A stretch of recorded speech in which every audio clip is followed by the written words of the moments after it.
গোসাইগাঁৱত পাচলি ব্যৱসায়িক আক্ৰমণৰ ঘটনাৰ উচিত তদন্তৰ দাবী সদৌ অসম বাঙালী যুৱ ছাত্ৰ ফেডাৰেশ্যনৰ। শুক্ৰবাৰ দিনা ৰাতিপুৱা 10 বজাত গোসাইগাঁৱত উপস্থিত হৈ গোসাইগাঁৱত পাচলি ব্যৱসায়িক আক্ৰমণৰ ঘটনাক সদৌ অসম বাঙালী যুৱ ছাত্ৰ ফেডাৰেশ্যনে এক সংবাদমেলৰ আয়োজন কৰি ফেডাৰেশ্যনৰ গোসাইগাঁও জিলা সমিতিৰ সভাপতি সজল সাহাই ঘটনাৰ তীব্ৰ নিন্দা কৰি কয় যে গোসাইগাঁও বজাৰৰ মাজমজিয়া দিনৰ পোহৰতে এজন ক্ষুদ্ৰ ব্যৱসায়িক গুণ্ডা বাহিনীয়ে আক্ৰমণৰ ঘটনা কোনো প্ৰকাৰে গ্ৰহণযোগ্য নহয়।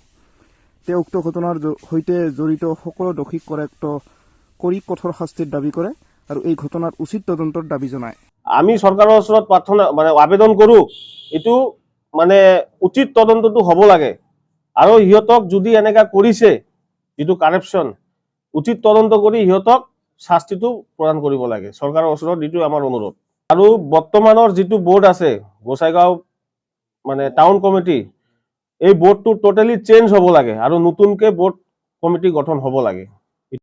আমাৰ গোসাইগাঁৱত যোৱাকালি দুপৰীয়া 12টামান বজাত যিটো ঘটনা ঘটিছে, আমাৰ ইয়াতে গোসাইগাঁও বজাৰত বেংগলী সম্প্ৰদায়ৰ মানুহ, শাক পাচলি ব্যৱসায় কৰা মানুহ, সিহঁতক গুণ্ডা বাহিনীয়ে আহি যিটো আক্ৰমণ কৰিছে, আমি সদৌ অসম বাঙালী যুৱ ছাত্ৰ ফেডাৰেশ্যন গোসাইগাঁও জিলা কমিটিয়ে তীব্ৰ ভাষাৰে এইটো গৰিহণা জনাইছোঁ আৰু নিন্দা কৰিছোঁ।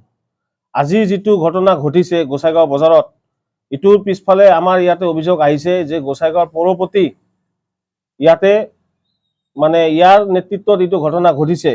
তো আমি বহুত তীব্ৰ ভাষাৰে সদৌ অসম বাঙালী যুৱ ছাত্ৰ ফেডাৰেশ্যন তীব্ৰ ভাষাৰে গৰিহণা জনাইছোঁ আৰু আগামী দিনত যদি এনেকুৱা ঘটনা ঘটে আমি গণতান্ত্ৰিকভাৱে এইটো আন্দোলন কৰিম।